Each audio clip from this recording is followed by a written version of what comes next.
The whisper of red millionaires drifted across the Oklahoma plains.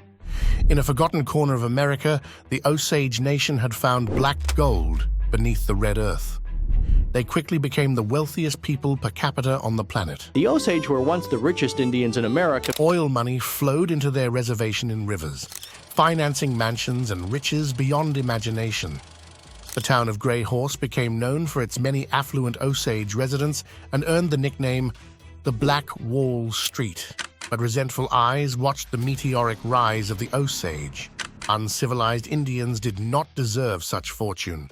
The old money dynasties scoffed. And so sinister forces began circling the Osage like vultures. It started slowly at first, an Osage oil baron collapsing at a family dinner, an heiress found shot dead in her car.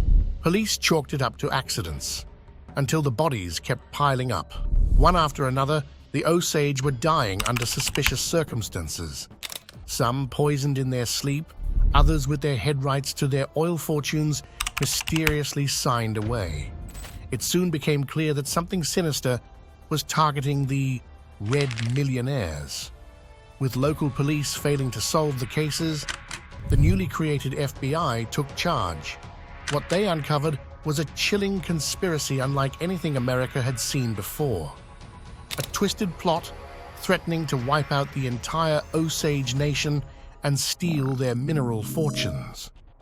As the death toll rose, the FBI raced to stop the schemers from completing their sinister objective, to eliminate the Osage and take their oil wealth for themselves. The Osage Nation originated in the Ohio River Valley in present-day Kentucky. In the 17th century, they gradually migrated westward across the Mississippi River into the Midwest, but were forced to move as white settlers pushed into their territory in the early 1800s. Known as fierce warriors, the Osage fought multiple battles attempting to defend their land against this expansion. However, the United States government negotiated treaties that eventually displaced the tribe further south into Oklahoma. In 1870, the Osage settled in Oklahoma's Indian Territory after reluctantly ceding their remaining lands in Kansas. They believed the Oklahoma land to be unsuitable and thought their placement there would only be temporary. However, the U.S. government did not uphold promises to provide the Osage with better land. Over the next few decades, the Osage struggled to maintain their culture and livelihoods on the inhospitable Oklahoma reservation. But in the early 1900s, large oil deposits were discovered beneath their land. This oil brought the Osage Nation tremendous wealth for a period of time, changing the trajectory of the tribe. Though they never wanted to settle there initially, the Oklahoma Reservation Territory serendipitously provided the Osage great fortune. In 1921, the first in a string of chilling crimes targeted Osage tribe members. An Osage woman, Anna Brown, was found shot dead with a bullet to her head. In the months that followed, more Osage were killed or died under mysterious circumstances at an alarming rate. The pattern was clear. Someone was murdering the wealthiest Osage members to gain control of their lucrative oil headrights. But with multiple powerful institutions involved in Osage affairs, unraveling the complex plot and motives would prove incredibly difficult. By 1922, the death toll had climbed to over 24 Osage, and the press began referring to the events as a reign of terror. Frightened Osage families kept their children home from school, believing they might be next. Rumors of a conspiracy, perhaps implicating powerful figures like bankers or businessmen, spread like wildfire through the community. The recently created FBI joined the investigation into what became known as the Osage Reign of Terror. Agents uncovered a deeply entangled conspiracy involving Osage guardians ripping off their charges, lawyers swindling estates, and scheming husbands and relatives carrying out cold-blooded murders. Behind the corruption was a mastermind named William Hale, a powerful local rancher. By arranging sham marriages between his nephews and Osage women, then systematically killing them off, Hale schemed to inherit their headrights and swindle Osage riches. His network of co-conspirators included a pharmacist who supplied poison, lawmen paid to look the other way, and doctors who falsified death certificates. Many Osage came to believe that local officials, like the police, were complicit or deliberately ignoring the crimes, allowing the death toll to climb as high as 60 murders. Evidence also suggested a much larger circle of conspirators profiting from the ongoing reign of terror, including businessmen, attorneys, and government appointees.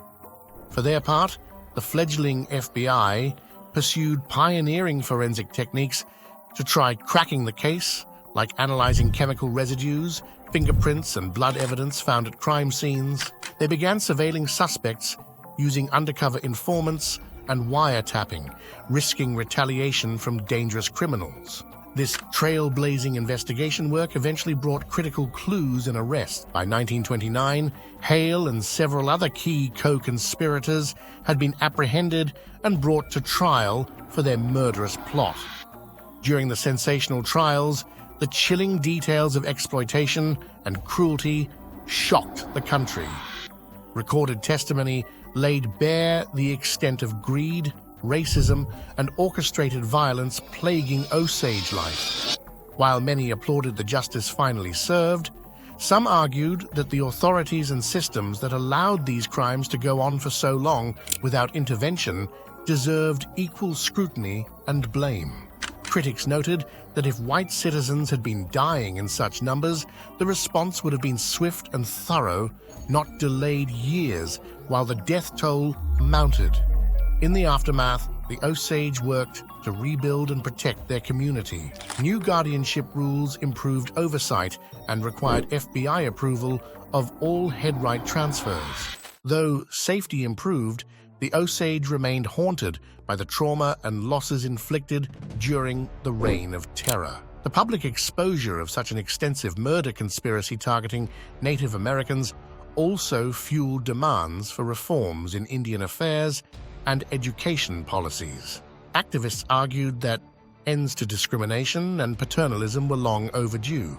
The tragic Osage murders opened America's eyes to the harsh realities that Native peoples continued to face, despite supposed progress in the 20th century. Even with money and oil, the Osage found themselves fighting once again for their right to live and prosper freely as equals.